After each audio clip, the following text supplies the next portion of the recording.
pasar al atril.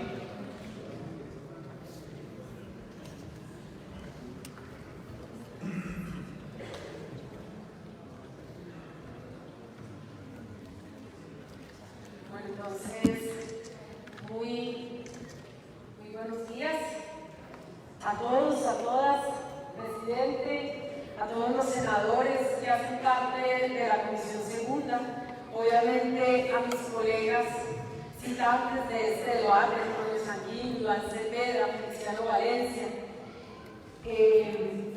Mientras hacemos tiempo a que el director del Centro Nacional de Memoria Histórica regrese de mano. Este debate lo hacemos no solamente en homenaje a Alfredo Molano, sino también en homenaje a las 15 víctimas que este fin de semana fueron las 15 personas, guardias indígenas, en Toribío fueron asesinadas esta semana pasada. Y debemos hacerlo porque varios de los proyectos que fueron impulsados, de los procesos que fueron impulsados por el Centro Nacional de Memoria Histórica, respondieron a una solicitud directa de las organizaciones de víctimas, entre ellas, obviamente, el Consejo Regional Indígena del Cauca, CRIC, y otras víctimas del norte del Cauca. Nosotros queremos saludar también a las cientos de víctimas con las que estuvimos trabajando durante más de 5 años en el Centro Nacional de Memoria Histórica, muchas de ellas en el exterior, que seguramente nos estarán viendo a través de las redes sociales, algunas de ellas aquí sentadas, pero claramente es a ellas a quienes nos debemos, a quienes se debe esta institución y obviamente a quienes se debe la memoria, la construcción de memoria de este país. Y vamos a centrarnos precisamente en el deber de memoria del Estado, en la memoria. ¿Por qué? Pues bueno, la memoria es un campo en disputa, es una memoria diversa, es una memoria plural, es una memoria no oficial.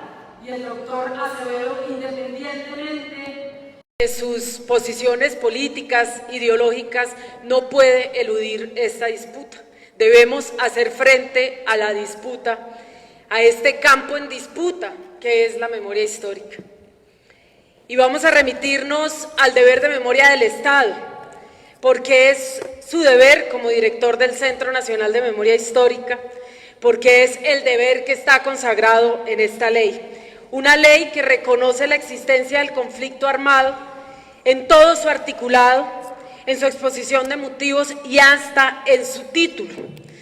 Pero si nos vamos, por ejemplo, al artículo primero, hablamos inmediatamente, y voy a leer pequeños apartes, hablamos de posibilitar y hacer efectivo el goce de sus derechos a la verdad, es decir, la verdad es un derecho, y que se reconozca, además de la justicia y la reparación, con garantía de no repetición, se reconozca la condición de víctimas, se les dignifique a través de la materialización de sus derechos constitucionales. Es decir, el deber del Centro Nacional de Memoria Histórica y de las otras instituciones que hacen parte de este sistema es el de reconocer y el de dignificar a las víctimas del conflicto armado interno. ¿A quiénes? En el artículo tercero hablamos de la definición de víctimas y nos habla nuevamente del conflicto armado interno. Nos habla de aquellas personas que en consecuencia de infracciones al derecho internacional humanitario o de violaciones graves y manifiestas a las normas internacionales de derechos humanos ocurridas con ocasión del conflicto armado interno. Es decir, se debe reconocer al interior de la ley, se reconoce al interior de la ley la existencia del conflicto armado colombiano. Además de eso, tenemos el párrafo cuarto del artículo tercero, y lo voy a leer textualmente porque considero es absolutamente importante. Estamos haciendo además un ejercicio no solamente de debate, sino pedagógico. Las personas que hayan sido víctimas por hechos ocurridos antes del 1 de enero de 1985 tienen derecho a la verdad, a las medidas de reparación simbólica, es decir, aquellas que están a cargo del Centro Nacional de Memoria Histórica exclusivamente, las medidas de reparación simbólica, y a las garantías de no repetición previstas en la presente ley como parte del conglomerado social y sin necesidad de que sean individualizados. Es decir, parte de las responsabilidades que tiene el Centro Nacional de Memoria Histórica no son solamente con las víctimas que han sido reconocidas en el Registro Único de Víctimas en el RUV, sino que van más allá, sus competencias van más allá, pues debe reparar de manera simbólica a todas las víctimas, incluidas aquellas que no fueron reconocidas en el marco de esta ley, es decir, las víctimas antes de 1985. Y esto también debemos dejarlo claro porque hace parte de las funciones del Centro Nacional de Memoria Histórica. Nos vamos además a los artículos 143 y 148 que otorga funciones al Centro Nacional de Memoria Histórica. Entre ellas claramente está sus funciones, su estructura y algo que es fundamental, la participación de las víctimas, del universo plural y diverso de víctimas que existe en nuestro país. El decreto 4803, que es el que reglamenta el Centro Nacional de Memoria Histórica, establece estas funciones y deja claro la obligatoriedad de garantizar la participación efectiva de las víctimas, desde la ley 1448 en sus artículos 192 y 193, pero también el protocolo de participación de víctimas, que incluye además las mesas de participación efectiva que por estos días se están instalando. Mientras estamos en este debate, en Paipa justamente se está instalando la nueva mesa de participación de víctimas.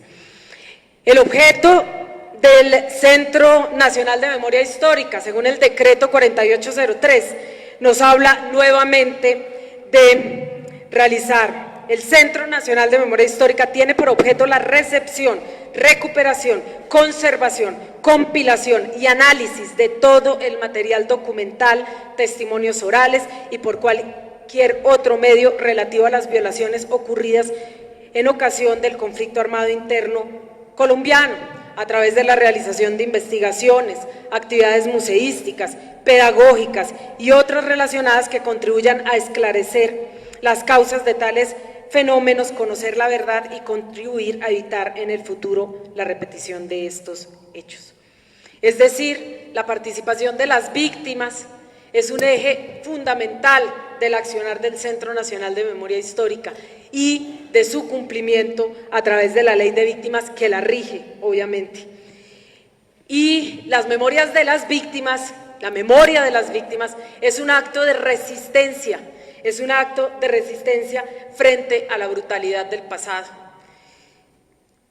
Sí, hablamos obviamente de brutalidad porque estamos hablando de un dolor a veces insuperable, y en ese dolor las víctimas se han ido acercando, las víctimas se han ido encontrando independientemente de cuál haya sido el victimario, y ese fue uno de los objetivos de la participación, o cuando se hablaba de que el Centro Nacional de Memoria Histórica debía ser una plataforma para la voz de las víctimas. El derecho a la participación de las víctimas está consagrado en el artículo 5 del Centro Nacional de Memoria Histórica, y hay dentro de este artículo una serie de obligaciones que tienen que ver con la participación, pero a mí me gustaría remitirme al artículo 9 de este decreto, que dicta así: dirigir y controlar los planes y programas destinados a motivar, proponer y garantizar la participación en la gestión de los objetivos y procesos de los procesos misionales de los grupos vulnerables, étnicos, de género, grupos políticos y demás formas de organización de las víctimas que han sido objeto de persecución en el marco del conflicto armado. Nuevamente viene aquí la obligatoriedad, además definida por distintos grupos que no se pueden desconocer, étnicos, de género, grupos políticos, etcétera. La participación de las víctimas en el Centro Nacional de Memoria Histórica se consolidó a través de una estrategia y un equipo de profesionales que en su mayoría eran víctimas del conflicto armado colombiano. que además de ser transversal a la misionalidad del Centro Nacional de Memoria Histórica, tuvo un componente y una pata, vamos a decir, un ancla con las distintas direcciones misionales y ejes transversales del Centro Nacional de Memoria Histórica. La construcción de la memoria a través de los informes, de su participación efectiva en los informes, no solamente como objeto de participación, sino como sujeto de participación, tal y como lo mandata este decreto y como lo mandata la ley, y también a través de las iniciativas de memoria histórica.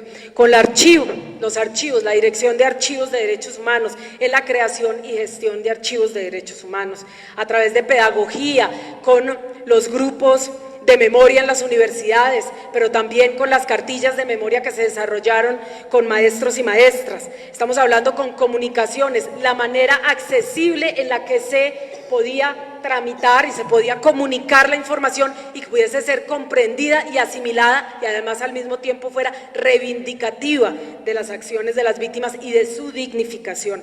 Estamos hablando también de los enfoques diferenciales, de la dirección de museos para la construcción del guión museográfico, nación-territorio, en el relacionamiento con las instituciones y obviamente también hasta de atención al ciudadano.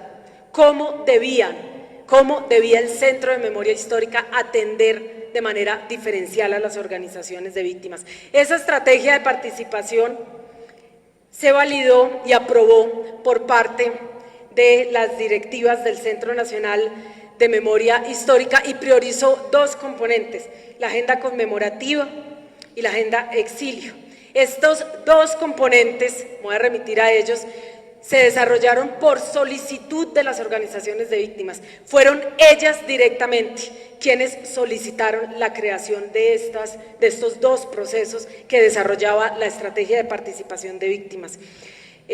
Además de otro tipo de procesos del Centro Nacional de Memoria Histórica que ya referí anteriormente y que involucraban de manera transversal la participación, también del Observatorio de Memoria del Conflicto y obviamente las bases de datos del Centro de Memoria Histórica, que son las más robustas que existe en la institucionalidad que atiende a las víctimas. Y todo esto no solamente atendió más bien solo respondió a esta solicitud por parte de las organizaciones, sino que fue un camino de muchos años en los cuales se construyó la confianza necesaria, en el marco de una desconfianza histórica que existía en el país por parte de las víctimas hacia las instituciones. Aquí hubo el empeño de construir confianza, de acercar a las instituciones, de empezar a través de su accionar a reparar de manera simbólica, no solamente a través de las actividades, sino desde el trabajo y la manera en la que se hacía el trabajo para que las víctimas se sintieran escuchadas, se sintiesen reivindicadas, se sintieran parte de un proceso institucional que se estaba desarrollando. Esa confianza costó años construirla y fue gracias al equipo humano que hacía parte de esta institución, independientemente del tinte ideológico que usted quiera darle. Nosotros, además, avanzamos en el reconocimiento del amplio y diverso universo de víctimas.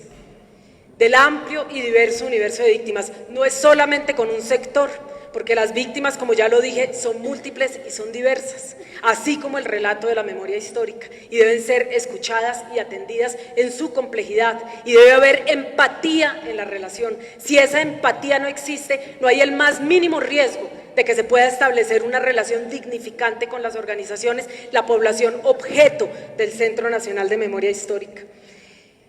Aquí, cuando nosotros preguntamos sobre cuál había sido el número de víctimas que se había atendido, y ese fue parte del cuestionario, sencillamente no se nos pudo precisar cuántas víctimas se habían atendido o cuántas organizaciones se habían atendido en un proceso tan estratégico como el museo, para la construcción del guión del museo. Ni siquiera allí se pudo dar respuesta a esta pregunta. Es decir, la pregunta es, ¿están participando las víctimas en el Centro Nacional de Memoria Histórica? ¿Es el Centro Nacional de Memoria Histórica una institución accesible a las víctimas? ¿Las dignifica y las reconoce tal y como es su mandato? Esas son preguntas que debería usted responder, señora Acevedo.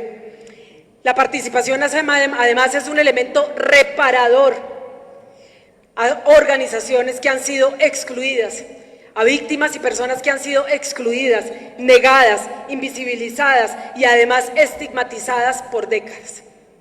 Esa es la realidad de las organizaciones de víctimas en este país. Han sido negadas, excluidas, han sido estigmatizadas y además invisibilizadas, y con su accionar, señora Acevedo, muy tristemente tenemos que ver que ese es el horizonte que se ahonda. Siguen siendo y seguirán siendo excluidas, invisibilizadas, negadas por parte de la institucionalidad. En eso se había avanzado por años y hoy el Centro Nacional de Memoria Histórica desconoce a las organizaciones de víctimas, por lo tanto son vulneradas y se les niegan sus derechos. Esa es la realidad hoy. Esa es la realidad hoy. Y yo le voy a dar una serie de ejemplos. Preguntamos sobre el estado de la estrategia de participación de víctimas en el cuestionario y cómo se encontraba la participación, por ejemplo, de las víctimas en el exterior, víctimas en condición de asilo, de refugio, de exilio y de desplazamiento transfronterizo. Y la respuesta es que básicamente, a pesar de que era una estrategia que se había desarrollado desde 2016, no cuenta con ningún informe en curso o que se esté desarrollando, y además lo más grave es que hay antecedentes de 2 informes que se realizaron, Cruzando la Frontera y el exilio colombiano, 2 informes, pero hoy no hay ninguna acción en curso. 3 iniciativas de memoria con víctimas en el exterior. Y yo voy a hablarles aquí del proceso que se desarrolló con la colectiva de mujeres exiliadas y refugiadas en España. Eso se realizó antes de su llegada. Se acompañaron 3 iniciativas de memoria en el exterior. Se hicieron 6 encuentros con víctimas de más de 20 países, víctimas de más de 20 países e iniciativas de memoria colombianas. Esto se realizaron 6 encuentros. Hoy no hay una sola acción de acompañamiento a las víctimas en el exterior. Había un proceso, una página web que se llamaba Voces del Exilio. Voces del Exilio, cuando van ustedes y miran la página web, está exactamente igual a como se dejó en el año 2018. Es decir, no se avanzó absolutamente en nada. La plataforma web Voces del Exilio, que estaba construida para acercar a las víctimas que se encontraban en el exterior, de todos los actores armados, sin dejar ni a uno por fuera, estaban incluidas ahí, y era un mecanismo de diálogo y de acercamiento con las organizaciones de víctimas en el exterior. Se trabajó con cancillerías, que es el tema de la Comisión Segunda, se trabajó con cancillerías y cooperantes de varios países. Se trabajó con consulados en el acercamiento de estas víctimas con la institucionalidad y con el Estado colombiano, institucionalidad a la cual le tenían pavor, pero se construyó ese acercamiento. Y además se realizó presencia estatal por primera vez en el exterior para las organizaciones de víctimas, como componente reparador y participativo. Es decir, las víctimas construyeron la agenda exilio, las víctimas participaron y fueron reparadas. Se les reconoció como ciudadanos en los países de acogida y se le dio el valor que las organizaciones de víctimas en Colombia habían hecho a los países de acogidas, es decir, se les reconoce su ciudadanía en esos países, no solamente en Colombia, sino en el exterior. Frente a este panorama que fortaleció y consolidó el acercamiento con este universo plural de víctimas de todos los actores armados, nosotros vemos con preocupación que la respuesta es que no se ha hecho nada hacia ese más de 500.000 de víctimas que se encuentran más allá de las fronteras de nuestro país, más de medio millón, y que se constituye como el segundo hecho victimizante más grande después del desplazamiento forzado. Es decir, después del desplazamiento forzado tenemos a las víctimas en el exterior, pero no se ha hecho absolutamente nada para atenderlas ni para repararlas cuando había un proceso de senda envergadura como el que se venía desarrollando por parte del Centro Nacional de Memoria Histórica. Aparte de eso, lo que vemos es una nula voluntad para avanzar en este componente, el componente de participación, no solamente del exilio, que era un ejemplo de cómo no se ha hecho absolutamente nada, sino además para garantizar la participación efectiva de manera transversal, una estrategia que fue desarrollada e implementada entre el 2014 y el 2018, es decir, tuvo 4 años de avance, con víctimas, nuevamente, repito, de todos los sectores, de todos los actores armados. ¿Qué se realizó? ¿Qué se realizó? Se realizaron 85 conmemoraciones en 4 años, con presencia en más de 20 departamentos del país y más de 40 ciudades, en las que participaron más o menos aproximadamente 10.500 personas. Ese era el trabajo que se realizaba desde la estrategia de participación de víctimas, y se construyeron redes, se consolidaron redes que agrupaban y articulaban a más de 100 organizaciones de víctimas en el país. Esto se perdió. ¿Qué se ha hecho a la fecha? La respuesta: se han hecho 5 conmemoraciones, 3 de ellas son por ley, que son las víctimas de desaparición forzada, que claro, hay unas leyes que obligan al Centro Nacional de Memoria Histórica a dignificar a las víctimas. No sé si se hizo con su participación. Y además de esto, pues tres más. Una que es de Buenaventura, que quedó priorizada desde el periodo pasado, desde la anterior gerencia, desde la anterior dirección del Centro Nacional de Memoria Histórica. Es decir, al año se hacían aproximadamente 25 conmemoraciones, pero este año se han hecho a duras penas 5. En 2017 se realizaron, solamente en 2017, 24 conmemoraciones. Hoy tenemos 5 conmemoraciones. 5 conmemoraciones. ¿Y qué pasaba? ¿Cuál era la ruta de una conmemoración? ¿Qué es una conmemoración? Una conmemoración no es solamente sacar unas fotos muy bonitas o unas fotos dolorosas o reivindicar la memoria. Cuando las organizaciones empiezan con una acción de memoria, con una conmemoración, arranca el camino de la memoria en este país, arranca el camino de la memoria de las organizaciones de víctimas. A partir de ahí empiezan a desarrollarse otros procesos que se llaman y que conoce el Centro de Memoria como iniciativas de memoria. A partir de ahí hay galerías vivas, hay monumentos, hay documentales, hay canciones, hay todo un amplio espectro de iniciativas de memoria que se pueden seguir acompañando. Entonces la agenda conmemorativa no es menor, la agenda conmemorativa es el punto de entrada a la oferta institucional del Centro Nacional de Memoria Histórica, era el punto de entrada. Hoy lastimosamente yo quisiera que nos respondieran cuál es la entrada, cómo se acercan las organizaciones, qué programa hay, no solamente por oferta sino por demanda, porque les estoy hablando de 2 programas que eran por demanda. Las organizaciones pidieron que se les acompañara en estos actos conmemorativos y se les acompañó, 85 conmemoraciones. Pero además de eso estamos hablando de más de 120 iniciativas de memoria histórica que fueron acompañadas.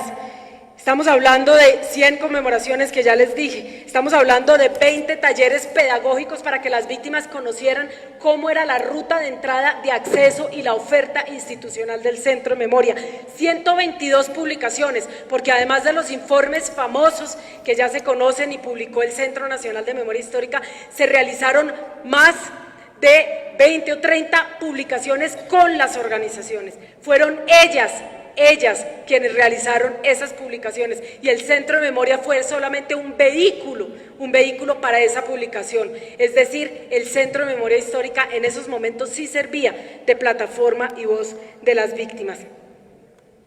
Estos avances y el trabajo que se realizó y que realizó el Centro Nacional de Memoria Histórica por más de 10 años fue absolutamente fundamental para el país, porque construyó lineamientos, no solamente para la construcción de memoria desde las víctimas, sino que fue fundamental para la superación de un conflicto que usted niega hoy, señora Acevedo.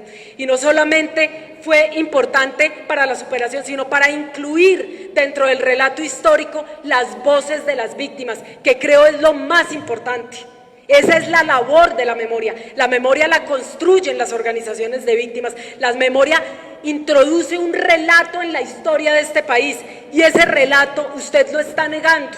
Y eso es profundamente ofensivo, es una cachetada directa a miles de víctimas de este país, por no decir millones de víctimas de este país, en un conflicto que ustedes conocen.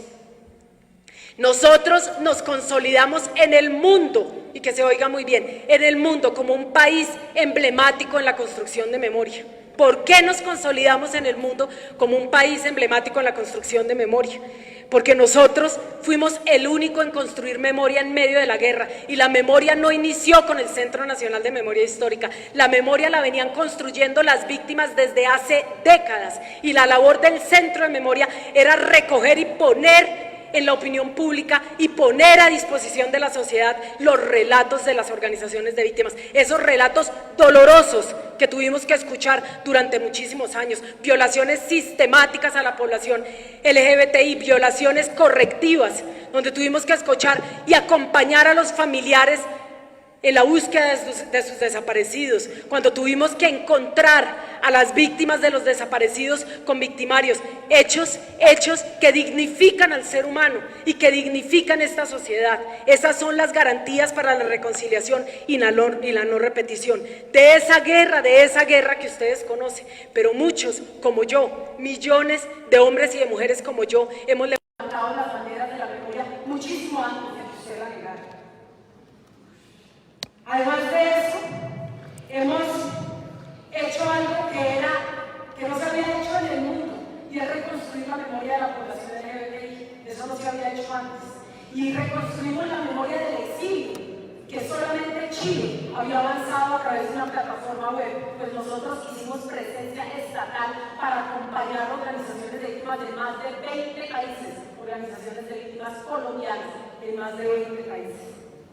Pero además de metodologías, muchas de las metodologías de las cuales nos hablarán más adelante, de herramientas técnicas, de informes, de documentos, de valor académico que usted desconoce, por ejemplo, está la transmisión del conocimiento a la nueva institucionalidad.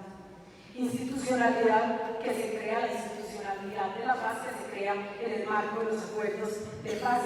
Y todas estas metodologías y procesos construidos durante muchísimos años, más de 10 años, porque el grupo de memoria histórica se creó en el gobierno de Álvaro Uribe Vélez, pues sencillamente todas esas metodologías van más allá de hacer unas reuniones con la institucionalidad de la paz. Se trata de transmitir conocimiento y de transmitir metodologías. Yo me pregunto, en esas reuniones se están transmitiendo esas metodologías y ese conocimiento que se construyó durante más de 10 años. Lo pregunto, y es nuestra obligación, porque el acuerdo de paz es hoy ley de la República y además hace parte de la Constitución de nuestro país. Es decir, no puede negarse los acuerdos de paz, no puede negarse la ley de víctimas, no puede negarse la obligación que tiene el Centro Nacional de Memoria Histórica de poner en el centro al universo plural y diverso que tienen las víctimas en nuestro país. Además de eso, vemos cómo no se privilegia la voz de las víctimas, por ejemplo, en el convenio que se desarrolla con Conciencia. ¿Por qué? ¿Por qué no se privilegia la voz de las víctimas? Porque no garantiza, por un lado, el cumplimiento del deber de memoria del Estado, que ya lo enunciamos cuando estábamos hablando del articulado, sino porque además delega las funciones misionales del Centro Nacional de Memoria Histórica a un tercero, está delegando sus funciones. ¿Por qué? Porque el Centro Nacional de Memoria Histórica es incapaz de avanzar en la construcción de sus propios informes, porque al tercerizarlo no garantiza los derechos a la verdad y a la no repetición de los cuales son titulares las víctimas, porque afecta el principio de participación. Ese convenio afecta el principio de participación de las víctimas, pues el convenio no obliga a los investigadores a integrar la voz de las víctimas y por lo tanto sucede aquello que tanto ha insultado a las organizaciones de víctimas, y es que no sean reconocidas como sujetos de participación, sino como objetos de participación. Desde el inicio, el diseño, la ejecución, hasta la socialización de estos informes.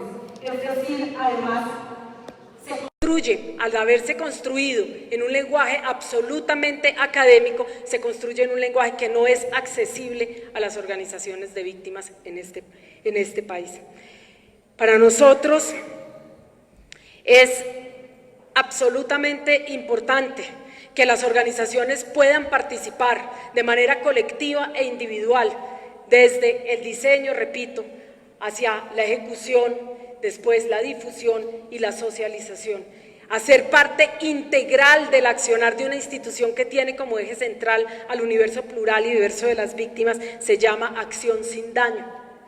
Si no, se está revictimizando a las organizaciones de víctimas, se las está desconociendo y se está desconociendo su dolor. Y en este país, negar que hay más de 8 millones de víctimas, porque usted, ya lo dije antes, tiene la responsabilidad de reparar simbólicamente a las víctimas anteriores a 1985, usted está desconociendo un universo absolutamente enorme y no tiene usted las condiciones éticas ni morales para estar al frente del Centro Nacional de Memoria Histórica. Así que yo me sumo junto con mis colegas Iván Cepeda y Antonio Sanguino a solicitar su renuncia al frente de esta cartera, porque ha sido incapaz de ser plataforma para la voz de las víctimas, de incorporar su voz y de hacer que esa voz retumbe en la sociedad colombiana, independientemente de cuál es su actor, y no voy a hablar aquí si de la Unión Patriótica o de desaparición forzada, de todos,